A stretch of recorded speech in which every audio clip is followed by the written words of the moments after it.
Namaste. Hello. I will continue talking about some of the questions today, mainly about meditation, which is good, because this is the practice. This is what we're here to do, along with keeping moral precepts, sila. There is samadhi, and this is all with the intention of developing panya, wisdom, the right understanding, right view, being the first point on the Noble Eightfold Path. Right view, and that is the realization of impermanence in this lifetime. It's one of the characteristics of our existence, anicca, that all things are impermanent, and therefore also the second of these three characteristics, there is dukkha, which is suffering or unsatisfactoriness. So just by the very nature of impermanence, there is unsatisfactoriness. Also, there is some reassurance in impermanence that when you are suffering, this is also impermanent and will not necessarily last. So this is the development of right view, understanding and wisdom.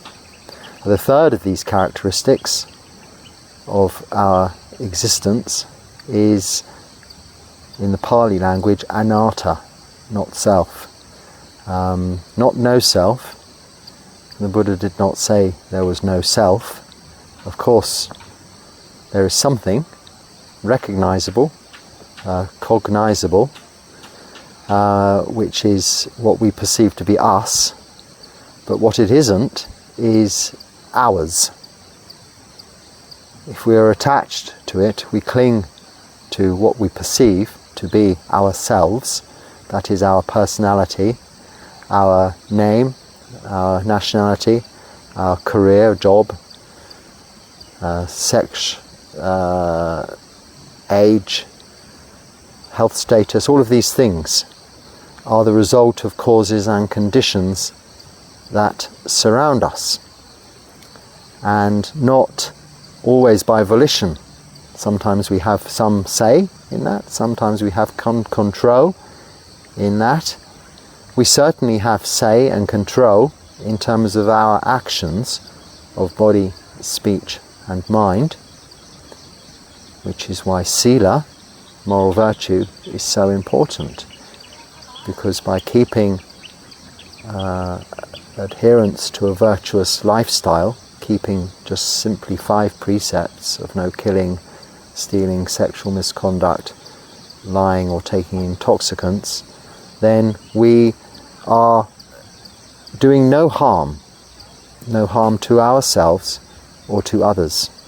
Now this in turn is a great gift that we are offering, because to all beings, if our intention is to do no harm, we are giving fearlessness. That's the greatest thing you can give anyone. That security, that assurance that you will do them no harm. So this basis, this grounding, this foundation in sila is what supports then our practice in meditation. And I have a couple of quite long emails from subscribers regarding their actual practice, detailing the length of time they've meditated, how long for, which is very useful from my point of view when I'm answering to you directly by email, which hopefully I have done by now. But if I have said that I will elaborate on this in a questions and answers talk soon, then that is now what I will do, elaborate on this subject generally speaking. Because although each and every one of us has very individual and different meditation experiences, there are commonalities, similarities. There are things that we all experience, which I will go into just now. I think this is going to be more of a talk than questions and answers, isn't it, from the way it's sounding? Okay, so actually if I just read this first question, it leads me into this continuation, I think. So just skipping the very nice things you're saying, thank you, subscriber, for all of that, and getting straight to the question. Can I explain from moment to moment how... So the question is it okay if you can explain from moment to moment how you feel or see during the process of meditation?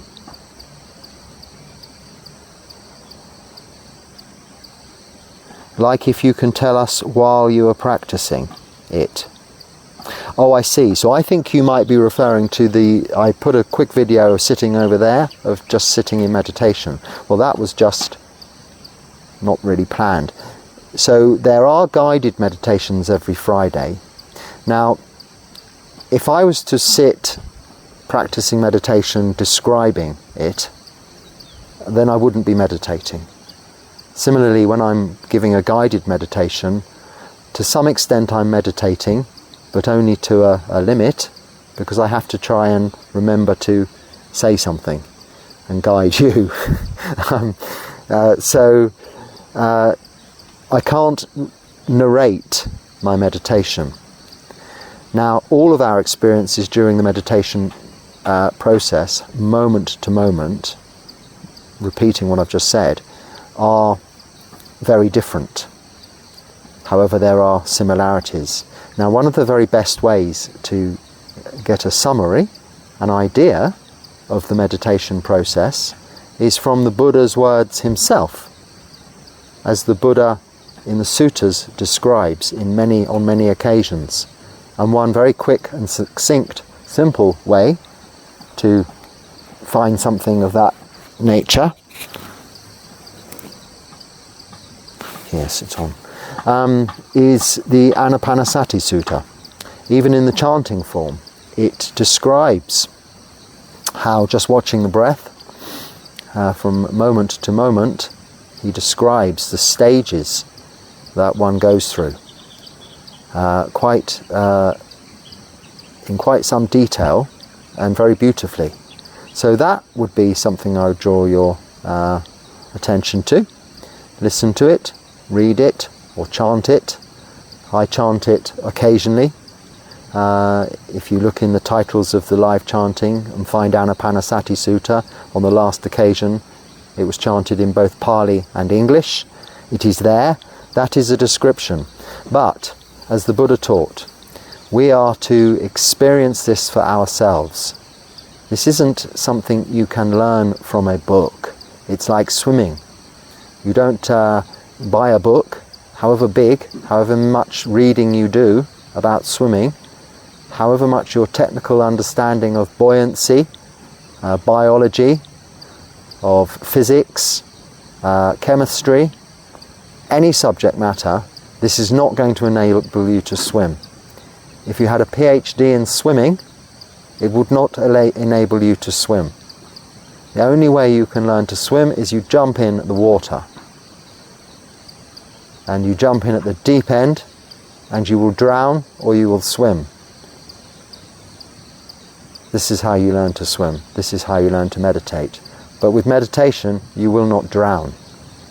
You just try it and you experience it for yourself on the guidance that we have from the Buddha's teachings, the Dharma. So that's really how I can answer that question. I can't really, it wouldn't be true if I was narrating my meditation experience moment to moment live. I wouldn't be meditating. Our own experience also are our own experiences, and often indescribable in words to others. So that's that question, which leads me then on to these more detailed ones. So there's some very long emails here from one person with regards to the length of time, what their experiences are. But what is common in this email and the following email, similarly detailing all of your experiences, is the obstacles you are encountering. Maybe how you're dealing with them is different from the different things you have read or seen online. I'm only teaching from what I have learnt from the word of the Buddha, the teachings of the Buddha with regards to meditation in this practice of samadhi, which is quite simple. One sits, observes the breath. There are other meditation objects also referenced, there are 40 in fact, but they're grouped into similar kinds of meditations.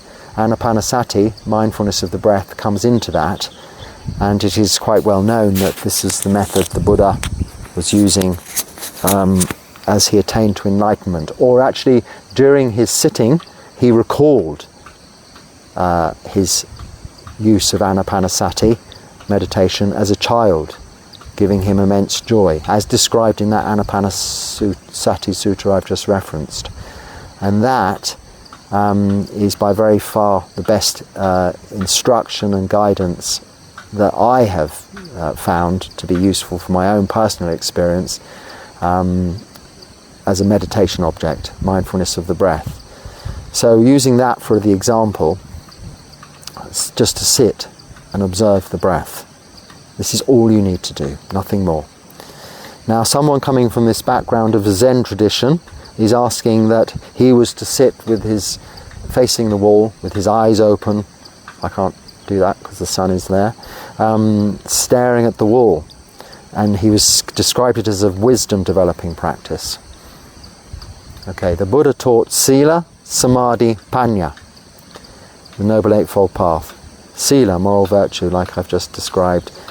Samadhi, the meditation, and Panya, the development of wisdom or right view. So wisdom, yes, does still come in to this meditation practice, whether you call it Zen, which is just the Japanese word coming from Chan, which is I think a Japanese or Oriental version of the word jhana, which is a state of deep absorption through samadhi meditation. These, whatever you name them, label them, call them, reference them as, are meditating with your focus, your attention, your awareness on one thing, a meditation object like the breath, with a view to developing wisdom. So all of these practices should be with a view to developing panya, wisdom. They will, as a side effect, result in calmness, tranquility, rapture and joy, happiness, all of these very pleasant and wonderful experiences. There may also be signs, nimittas, lights, seeing, hearing, sensual experiences through the process of developing samadhi, deep absorption in one meditation object, until such a time arrives when even the meditation object becomes so subtle, you have gone into a state of absorption that can be compared, I suppose, to, whilst the meditation object is still there, if you've ever experienced the situation whereby you're listening, you're reading a book, for instance, sitting on the train, reading a book, you're really absorbed into the book, reading the book, all things going on around you, a busy train, but all your attention is on reading this story in the book. And before you know it, you've passed your station, missed the railway station, because you were so absorbed in the book. Or you're watching something on TV at home, or you're listening to something. And even though you can still hear, the faculties are there, You still have the senses of seeing, hearing, smelling, tasting, touching, and your thinking is directed to whatever you are doing. It could be a hobby, making something, or you could be doing the crossword, or you could be watching the TV, and your partner, your wife, your mother, your father, your sister, brother, someone's calling you, hey, dinner's ready, or whatever, and you don't hear, because you're fully absorbed in what you are doing. This is a kind of way of describing that level of absorption, but it goes a little further than that, deeper than that, eventually, so that your sensual faculties of seeing, hearing, smelling, tasting, touching, the feeling aspect, so any physical discomfort, become so subtle that they are not noticeable either, like the person calling you for something. So given that, you absorb into this state we call samadhi, and then this leads on to these stages of jhana. So once again, this is a lot about terminology, words, and the way you've read online in books or heard spoken about different descriptions. But what is most important is the experience, is the swimming itself, the jumping into the water, finding how to float, and then move yourself along while still breathing. It's a complicated thing even to describe swimming, but we can do it if we try. Meditation, the same. I'll repeat, doesn't matter how many books you read on meditation, a PhD in Buddhism will not give you access to the jhanas.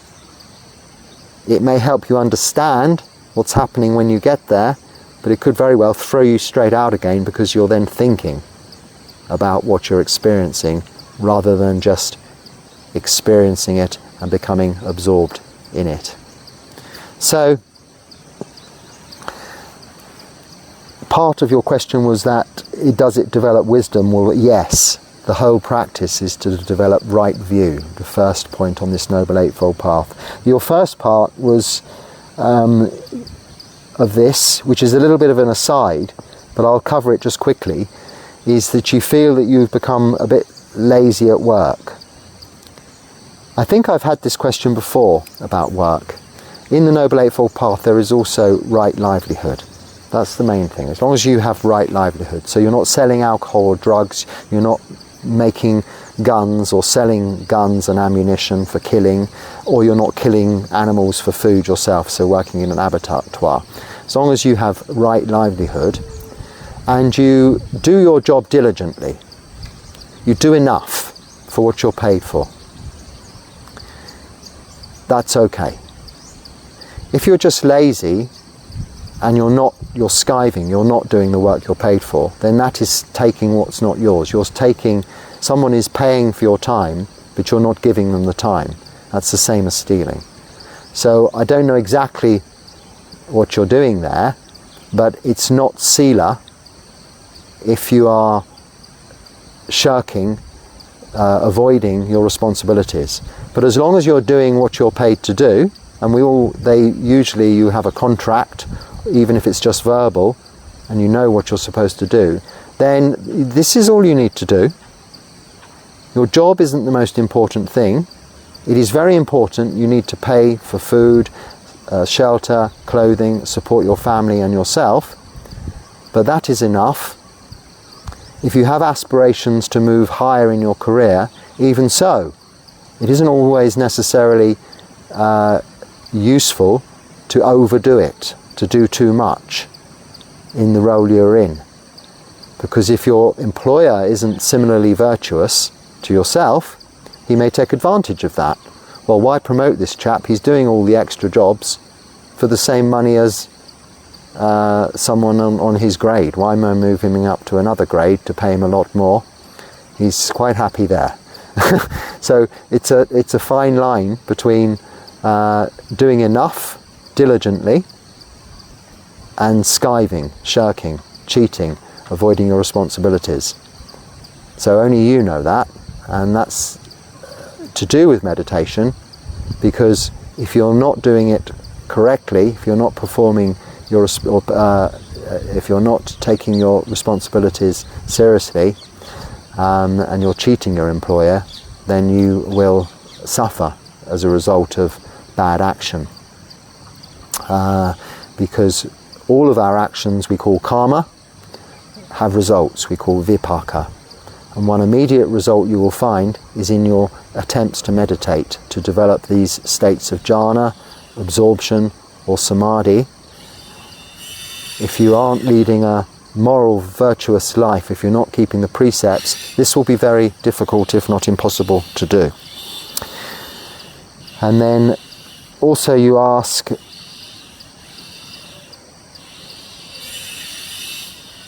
oh, how long will it take? And this is a common question in the other email also. How long will it take to reach jhanas? Well, there's no answer to that. We're all different. So the Buddha describes the enlightenment process of anything from a finger snap to countless lifetimes. If you can maintain mindfulness, Hido also says, for the length of time pulling an udder or something, milking a cow, which is not very long, a couple of seconds, a few seconds, but absolute pure mindfulness on that alone, absorption, then that is going to take you straight into jhanas. This is the level of mindfulness we need to develop. So we come back to how we get there. So I can't say it's going to take you this long, that long. There are no examples. There are too many arahants, and they all took some lifetimes, some seconds. Some people just heard the Buddha speak for one short stanza and became arahants. Others spent lifetimes, even in the time of the Buddha, his living years, were unable to attain to enlightenment until on their deathbed or something like that. So there's no set pattern to that. I mean, back to swimming, how long does it take to learn to swim? The more you practice, the quicker you learn, the quicker you get there. Same answer. The more you practice, the quicker you'll get there, as long as you're practicing correctly. So,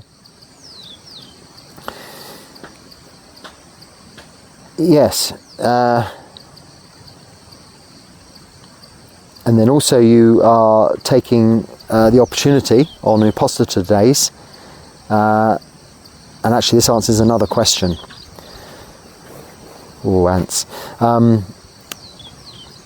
You're taking the opportunity on the Upasthana days to live on the 8 precepts. So rather than just the 5 precepts, no killing, stealing, sexual misconduct, lying and intoxicants, we extend that to changing the 3rd to celibacy, no sexual activity whatsoever, and then number 6, not eating after midday, so just having the food in the mornings, leaving the afternoons free for the practice and evening.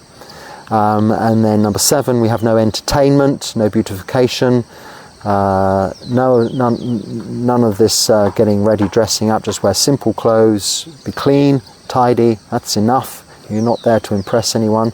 Even if you're alone practicing at home, it's not necessary. Whatever you're doing, keep it all simple. And number 8, we refrain from, well, it's sleeping in a high luxurious bed specifically, but I would also suggest you don't laze around on the sofa for the day. Sit on the floor like this, a hard floor, on a mat, upright like this, for your rest times, and for your meditation, obviously, as well. Because soft furnishings are conducive to lazing around, leaning, and indulgence in sensual physical sensual pleasures. So this takes me then on to what generally is going to answer all of the other questions I have here on meditation. Let me just double check I'm not missing something. And that is what it is that is occurring in this meditation that is an obstacle and stopping you from actually developing these absorbed states, like when you're reading a book, and nothing can distract you from your concentration. This is how your attention on your meditation object should be. It shouldn't be that the slightest noise here or the thought in your mind there distracts you, and then sometime later, oh yes, I was supposed to be watching the breath. So when you're reading the book, that's not happening, you're just reading the book. Now the book is interesting, isn't it? So this is what's keeping your attention. So what we do is we understand the breath. And when we understand it, we see that that also is very interesting too. Now back to the Anapanasati Sutta, which describes it beautifully, you can see how the breath is very interesting. Within each breath in, each breath out, so much can be observed, so much can be felt physically, and so many emotions can arise. And with this arising and with this passing away of each and every breath, what are we seeing? We're seeing an example, an actual living, real example of anicca, impermanence. Of each breath, as we breathe in, a new breath is then an old breath. We exhale. We breathe in invigorating, energy, energizing. We breathe out calming, relaxing. It's all changing. It's all different, moment to moment. This is how you're feeling moment to moment. See for yourself. Don't rely on others' commentaries, descriptions, other than the Buddha's, who words it perfectly for us to understand. Only that and your own experience is necessary to get to what you're aiming for, which is ultimately freedom from suffering in this lifetime, but in the interim period, an enjoyment of this meditation practice. But an enjoyment beyond these sensual gratifications we consider to be enjoyment. So this is the first obstacle in our meditation, sensual desire. Now, this is the first of 5 hindrances, things in the way of us attaining to samadhi, even at the first stage of samadhi, let alone after these stages of samadhi moving into the first jhana, second, third, fourth of these physical, bodily, rupa jhanas, and then ultimately into arupa, not even of the body, of just the mind, another 4 jhanas there. So firstly, you have to be as you are reading that book. And this is just the very first stage, really, of absorption, of samadhi. But what is in the way is, I really would like a cup of coffee now, or I'd like some pizza and chips, or I'd like a cold drink, a hot drink, or maybe I could just listen to some music now, or use some meditation aids which would really support my meditation, like some beautiful chiming bells and some nice chanting in the background. What is all this? Okay, this is all wanting, it is all having a desire for sensual gratification, sensual pleasure, pleasures of seeing, pleasures of the eye, pleasures of hearing, pleasures of the ear, of nice incense smelling, pleasures of the nose smelling, tasting, tastes of food or drink or satisfying things, and feeling I could be more comfortable if I had this very expensive meditation cushion, this zafu I've seen, I'd be able to reach jhanas so quickly. Why sit on this horrible hard floor when I could have a special cushion flown in from Nepal filled with buckwheat that's been blessed by 1,008 monks time and time again to enhance my meditation experience. This is all a lot of nonsense and bunkum, isn't it? You can sit anywhere. Like I sat on the floor there and meditated the other day, like I am sitting here, I could very happily sit and meditate here now. Ants as well, but it doesn't matter. The process of meditation is such that we watch the meditation object, like reading the book, we get into it. And where you're sitting in terms of comfort and surroundings isn't important. I know this video looks all beautiful, this environment is beautiful, but I show you the nice bits. Okay, there are ants here, and these ants are biting me. There are termites here, and these termites will bite me. There are, as you saw if you saw the live chanting this morning, frogs jumping all over the place, and they're very friendly, coming right up to you. There are snakes. The weather conditions are either very hot, very wet. You know, this isn't, by far, is this ideal environments. You have in many places meditation centers which are really set up for being conducive to the practice of meditation, which is, if you like, useful in the beginning. Like when you're learning to ride a bicycle, you have some stabilizers to help you, and then you take the stabilizers off and you're free to ride the bicycle alone. But we shouldn't get too reliant on these stabilizers, these crutches, these assistances, because by doing that, how are we going to use meditation and use the wisdom developed from it? If we think meditation is about where we go to meditate, or what we experience externally whilst we meditate, then we're not meditating.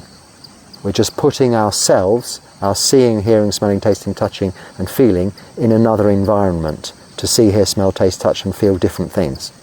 No, that isn't meditation. It is becoming absorbed in that book so the train could crash, but the book's so good, and you're just only going to then think, oh dear, this has happened. It's absorption. Internal. This is where we find joy. This is where we find physical rapture and mental happiness, internally. And even that, eventually, will be something that we will not be attached to, we will not cling to, we'll let it go. For the liberation of even that experience of happiness and physical rapture, for the freedom there is in non-attachment to even that liking, that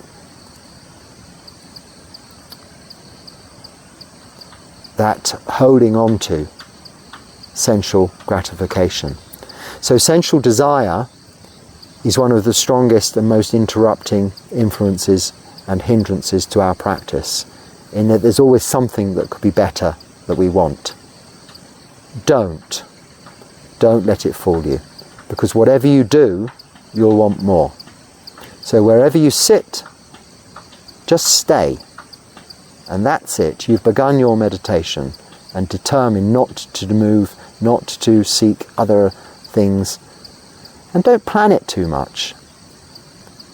I've seen people spend hours getting all of the candles and the incense ready and the cushions all in the right place and facing the right direction. You know, if you're stuck on Gorakhpur station platform 31 or however many they've got there with a million other people and animals and cargo, and you have to spend 9 hours waiting for your train on a very dirty concrete floor, you have none of these things accessible to you, available to you. And pre-days of earphones and mobile devices, even now, you've really got no access to electricity. The place is so busy, internet doesn't work. There's just not enough cells on the towers, you know. You're alone in an experience. I'm talking from experience here. This is still a situation whereby you can develop jhanas, become absorbed into a meditation experience, and therefore not experience the horror around you, but experience rapture, joy, happiness within for 9 hours. I've done that. This is perhaps one of my better meditation experiences I recall often. It wasn't in a sensorily deprived situation. It wasn't in a meditation center. It wasn't on a course. It wasn't at home. It was in a not very nice place, and many since. But also now it doesn't matter where. Once you've lost those stabilizers, once you've learnt about swimming and buoyancy, and you can swim and still breathe correctly, you're free to do these things anywhere. And that is the point of this practice. To be able to do it anywhere, anytime, any place, anywhere. So you have to see these obstacles, these sensual desires as they arise, as just that, wanting. And what will happen when you get it? You'll either want more, or it won't be good enough, you'll want something else. These desires are insatiable, unsatisfiable. And then its close but opposite friend is the next hindrance of aversion, not liking. So you're not liking where you're sitting, you're not liking how you're sitting, you're not liking the pain in your right knee or your left toe.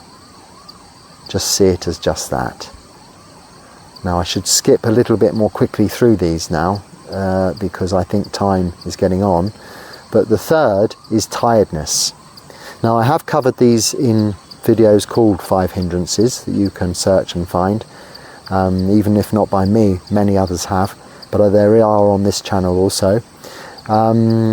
Tiredness, get enough sleep, but if it's tiredness as a result of boredom, then this is because you're not seeing the interest in the breath. You're not looking at the breath, you're not observing the breath as it's described in the Anapana Sutta, or by its method of Anapanasati meditation. You're not really enjoying the breath.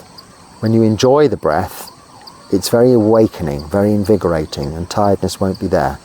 If it's tiredness as a result of that, tiredness, not enough sleep, get more sleep. Sleep before you try to practice meditation. Catch up on sleep rather. So then you'll have the wakefulness to practice. When you get very skilled at meditation, it doesn't matter that you're tired, because it's just another hindrance, and it will become just that. Then restlessness and worry, I'll quickly sum up, is just really restlessness is about the future. It's thinking about things that haven't happened yet. It's just imagination. You leave that until after your meditation time is over. There's nothing you can do about it now. You can't go to the future. And worry is just about things in the past, memory, which is unreliable. But even so, if it's reliable and you're worried about it, there's no point. You cannot do anything about the past. You cannot go there any more than you can go into the future. So restlessness and worry can just be let go of in that way, by seeing them as past and future. There is no restlessness and worry about this present moment, because both restlessness and worry are time-bound. And in this present moment, we're just here and now with this experience. Even for this meditation period, whether it's 10 minutes, 40 minutes, 3 hours, you can leave everything that's happened prior and everything that you are expecting to happen afterwards as just that. Comparisons to the past, expectations of the future. Irrelevant to now, this meditation. And then finally, doubt. So when you have developed wisdom, there'll be no doubt. The Four Noble Truths, the teachings from the Buddha of suffering, cause of suffering, end of suffering, and this path leading to the end of suffering, beginning with right view, a full understanding, appreciation of the Four Noble Truths and these 3 faculties of existence, is enough to eradicate all doubt, because it isn't an intellectual understanding, it isn't a belief, it is just the truth of our existence, impermanent. We cannot say we're not impermanent. Of course we are. We're subject to aging, sickness and death. We cannot say there is no suffering. Of course there is. Even with the best of lives, there is unsatisfactoriness, always. If there wasn't, there'd be no drive to get on. Ambition, drive, aspiration, where does it come from? Unsatisfactoriness with what you have now. So even it can be considered as positive. But that's a trick that we've created in society to make things happen, to create momentum, to create success and commerciality in the world. And where has that got most people? Where has that got the world? Well, not to necessarily a very good place. When you go to countries that are, or go to very rural areas in big countries that are a little bit removed from modern day society, you'll find that with very simple lives there is a lot more contentment. And then you look at the monastic example, monks and nuns living a very simple life with simple clothes, simple food once a day, simple shelter, simple medicine, and just the practice of meditation. They are the most content of all beings because they are learning and developing this right view, this wisdom, and have no doubt. So that's quickly those 5 hindrances that really apply to everyone and answer all of these questions on meditation. If you want to read many, many books on meditation, watch many, many videos on meditation, you can do that as a hobby out of interest, all of these commentaries. But this isn't what the Buddha taught. The Buddha taught that we can all just sit in the shade of a tree. I'm not getting much shade now, the sun's right in front now. I picked the wrong time to sit here, but it's okay. I know you don't mind me squinting. So, with my eyes closed, it's been very nice to sit and meditate here.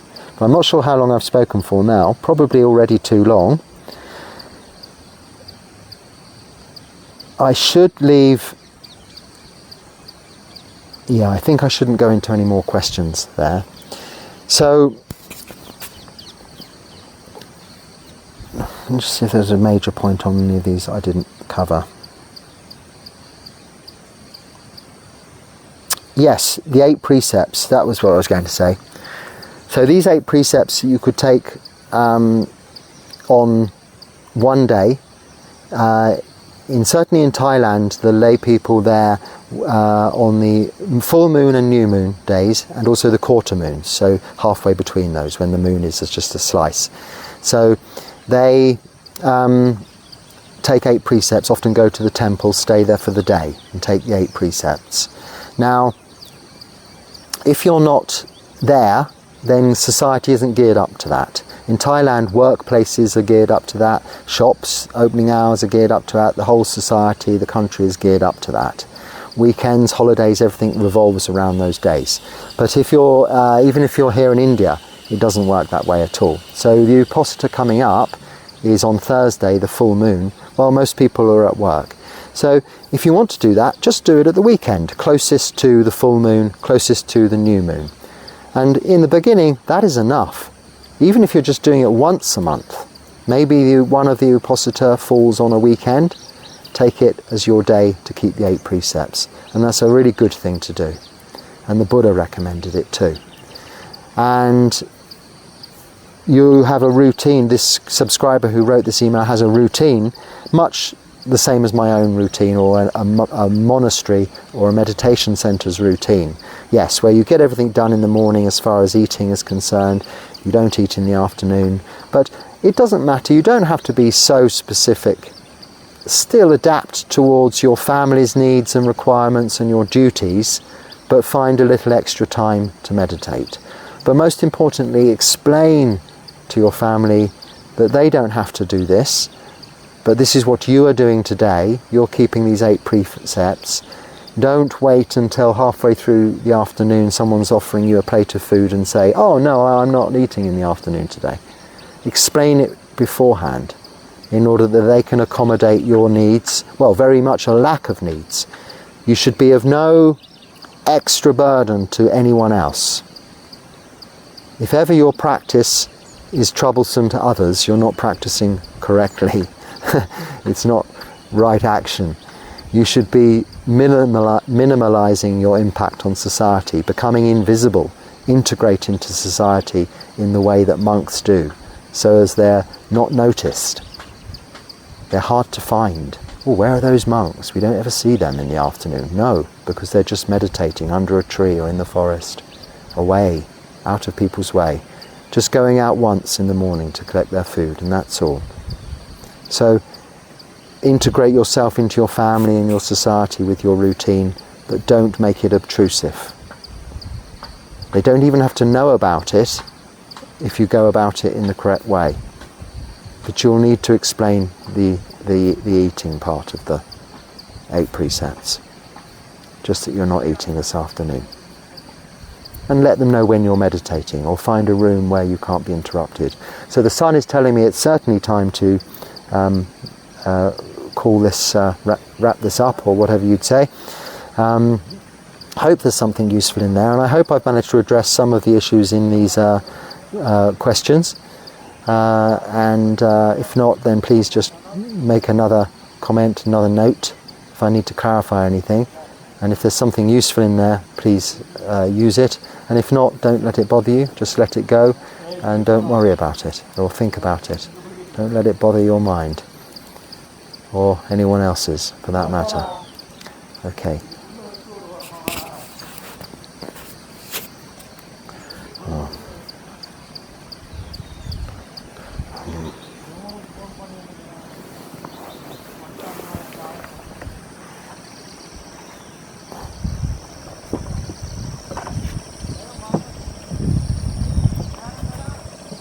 Whoa, it's very rocky, this thing.